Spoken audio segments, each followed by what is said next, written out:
Hello everyone, welcome to Step Towards PST. Hope you all are well and safe. Last video में हमने किया था nature of management and levels of management. अब हमारे इस chapter के सिर्फ 2 टॉपिक्स रह गए हैं, functions of management and coordination. तो ये हम इसी वीडियो में कवर कर लेंगे, देन उसके बाद हमारा ये चैप्टर कंप्लीट हो जाएगा. हमारे 5 फंक्शंस होते हैं मैनेजमेंट के: प्लानिंग, ऑर्गेनाइजिंग, स्टाफिंग, डायरेक्टिंग और कंट्रोलिंग. ठीक है, ये पांचों ही हमारे लिए बहुत बहुत बहुत ज़्यादा इंपॉर्टेंट है क्योंकि इन पांचों पे एक अलग अलग चैप्टर है. तो हमारे लिए ये क्लियर होना बहुत ज़रूरी है कि ये क्या होते हैं. हमें इनका कॉन्सेप्ट क्लियर होना बहुत बहुत बहुत ज़रूरी है. ठीक है, तो बेसिकली जो ये हमारे 5 फंक्शन होते हैं इसी सीक्वेंस में चलते हैं. सबसे पहले प्लानिंग, फिर ऑर्गेनाइजिंग, फिर स्टाफिंग, फिर डायरेक्टिंग और फिर कंट्रोलिंग. तो स्टार्ट करते हैं मैनेजमेंट के पहले फंक्शन से. पहला फंक्शन है हमारा प्लानिंग. प्लानिंग का मतलब होता है thinking in advance, what to do, when to do and how to do it. It bridges the gap between where we are and where we want to reach. ठीक है, मतलब planning होती है कि हम एडवांस में ही सोच लें कि हमें क्या करना है, कैसे करना है, कब करना है. फॉर एग्जाम्पल, जैसे हम अपने फ्रेंड्स के साथ भी घूमने के लिए जाते हैं तो तभी हम सोच लेते हैं कि हाँ, हम इतने बजे जाएंगे और हमें इस जगह पे जाना है और हम कैसे जाएंगे. ठीक है, तो ये सब चीज़ें ही जो हम पहले एडवांस में ही सोच ले, थिंकिंग इन एडवांस को ही हम प्लानिंग बोलते हैं. ऐसे ही जो मैनेजर होता है वो अपनी ऑर्गेनाइजेशन के लिए क्या करता है, पहले ही सोच लेता है कि इस बार हो सकता है वो सेल्स बढ़ाने के लिए सोच रहा हो तो हमें इस बार सेल्स बढ़ानी है, तो वो उसकी पहले से ही प्लानिंग कर लेगा. पहले ही सोच लेगा कि इस बार हमारे क्या क्या ऑब्जेक्टिव होंगे. जैसे इसमें बोला, it bridges the gap between where we are and where we want to reach, कि हम कहाँ हैं और हमें कहाँ पहुँचना है. इन दोनों के बीच का गैप है कि हम पहले सोचते हैं कि हमें ये करना है और हमें यहाँ पे पहुँचना है. तो प्लानिंग बेसिकली यही होती है कि आप एडवांस में सोच लो कि आपको कहाँ पे पहुँचना है और आपको कैसे क्या क्या करना है. प्लानिंग हो गई. अब हमारा सेकंड फंक्शन है ऑर्गेनाइजिंग. ऑर्गेनाइजिंग क्या होता है? Organizing means the deciding framework of working, how many units and sub units are needed, how many post are needed, how to distribute the authority and responsibility. तो organizing का मतलब क्या हुआ, जो हमने प्लानिंग की थी उस पर काम कैसे करें. वो काम करने के लिए हम ये डिसाइड करेंगे कि हमें कितनी यूनिट्स चाहिए, कितने हमें डिपार्टमेंट्स चाहिए, कितनी पोस्ट हमें चाहिए, और हम अथॉरिटी और रिस्पॉन्सिबिलिटी कैसे कैसे डिस्ट्रीब्यूट करें. मतलब सीधी सी बात है कि हमें किसको हेड बनाना है, किस डिपार्टमेंट का, ये सब डिसाइड करना. ठीक है, हमें कौन सी कुर्सी पे किसको बिठाना है, यही हमारी ऑर्गेनाइजिंग होती है.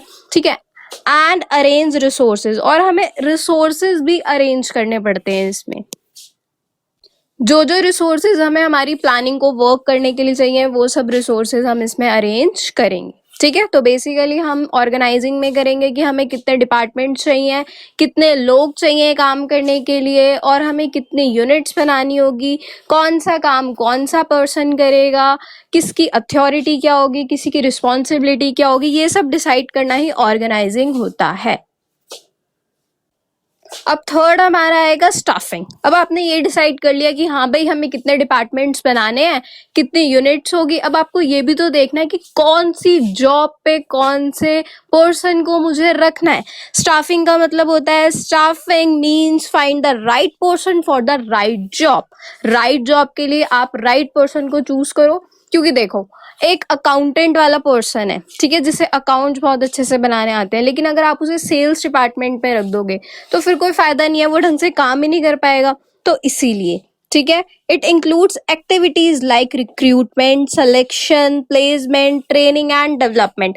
आप इसमें सब कुछ करते हो, रिक्रूटमेंट करते हो, सेलेक्ट करते हो एम्प्लॉयज को, प्लेसमेंट करते हो उनको ट्रेनिंग देते हो, अगर कोई कमी है तो ट्रेनिंग दोगे, उनका डेवलपमेंट होगा ट्रेनिंग दोगे तो ये होती है बेसिकली हमारी स्टाफिंग. ठीक है, कि आपको राइट जॉब के लिए राइट पर्सन को सिलेक्ट करना है. ठीक है, अब आपने राइट पर्सन को राइट जॉब के लिए सिलेक्ट कर लिया. अब हमारा सिर्फ आपने उनको काम बता दिया कि आपको ये करना है, सिर्फ क्या इतना काफी होगा?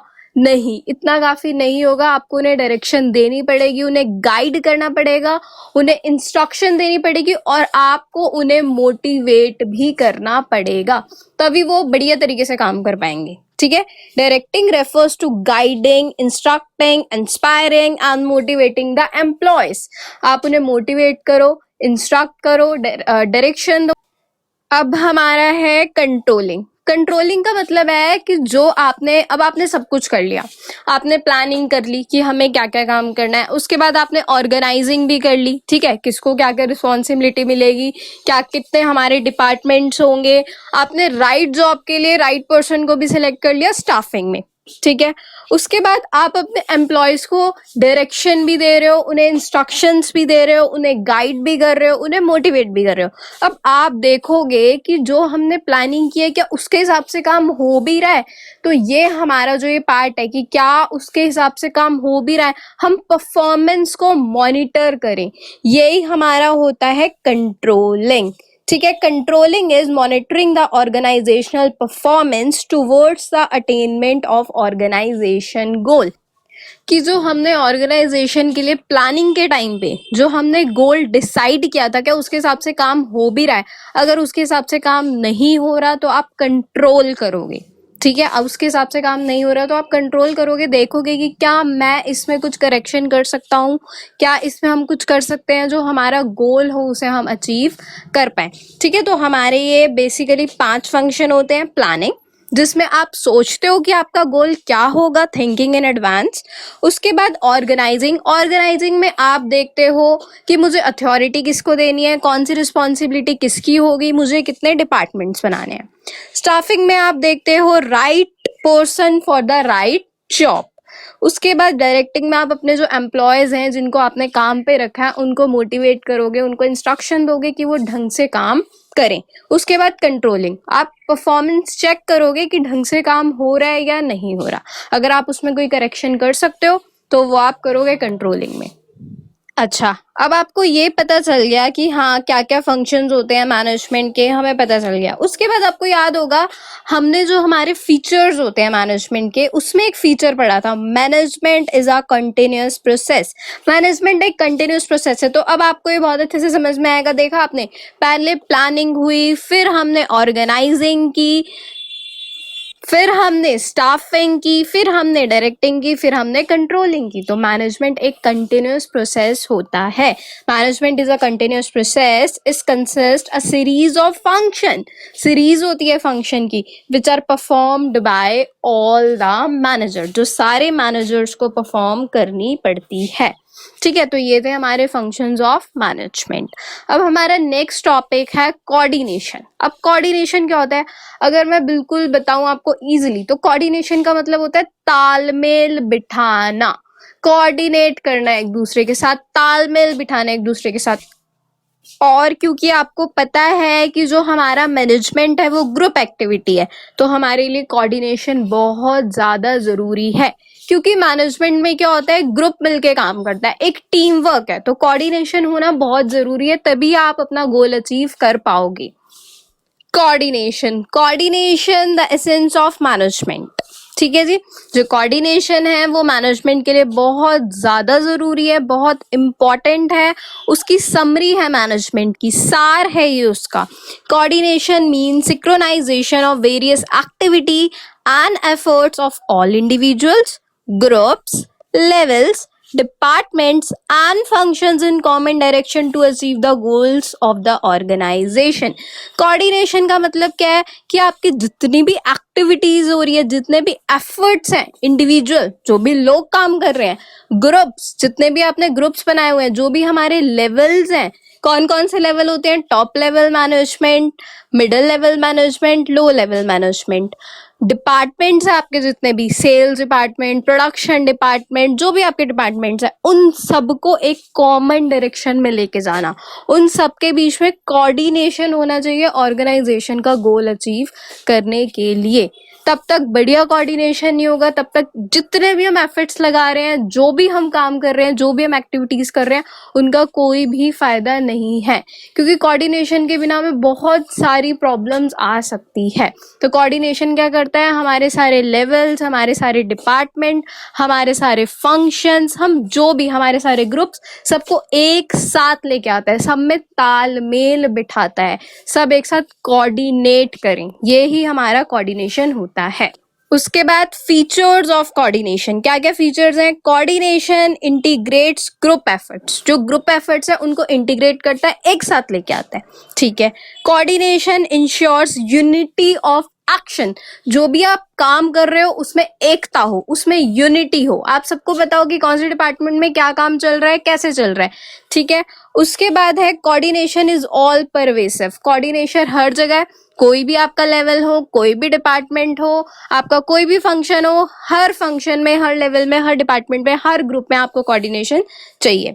Coordination is the responsibility of all the manager, her manager की रिस्पॉन्सिबिलिटी है कि वो अपनी ऑर्गेनाइजेशन में कोऑर्डिनेशन को बनाए रखे, तभी उसकी ऑर्गेनाइजेशन अपना गोल अचीव कर पाएगी।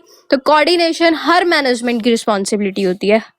Coordination is a continuous process, coordination एक कंटिन्यूअस प्रोसेस है, आपको प्लानिंग के टाइम पे भी चाहिए, आपको ऑर्गेनाइजिंग के टाइम पे भी चाहिए, स्टाफिंग के टाइम पे भी चाहिए, डायरेक्टिंग के टाइम पे भी चाहिए और कंट्रोलिंग के टाइम पे भी चाहिए, ठीक है। और आपको हर लेवल पे भी चाहिए, हर डिपार्टमेंट में भी चाहिए, आपको कोऑर्डिनेशन चाहिए ही चाहिए। तो कोऑर्डिनेशन इज मोस्ट इंपॉर्टेंट। उसके बाद हमारा आएगा लैक ऑफ कोऑर्डिनेशन, अगर कोऑर्डिनेशन की कमी होगी तो उससे क्या क्या हो सकता है? Overlapping, duplication of effort, delay in works and chaos.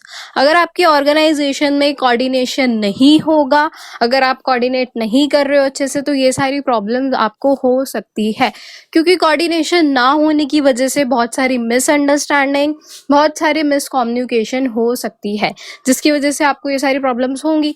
वो तो आएंगी क्योंकि जब एक लेवल को पता ही नहीं दूसरे लेवल पे क्या चल रहा है, जब एक डिपार्टमेंट को पता ही नहीं दूसरे डिपार्टमेंट में क्या चल रहा है, तो प्रॉब्लम्स तो आएंगी ही आएंगी। तो इसीलिए कोऑर्डिनेशन मस्ट है, कोऑर्डिनेशन मोस्ट इम्पॉर्टेंट है। तो ये हमारा इस चैप्टर का 4th पार्ट था, जिसके साथ ही हमारा चैप्टर कंप्लीट हो गया है। अब मैं आपसे नेक्स्ट वीडियो में नेक्स्ट चैप्टर के साथ मिलूंगी, जिसका नाम है हमारा principles of management. Thank you all, thanks for watching, stay safe, stay healthy.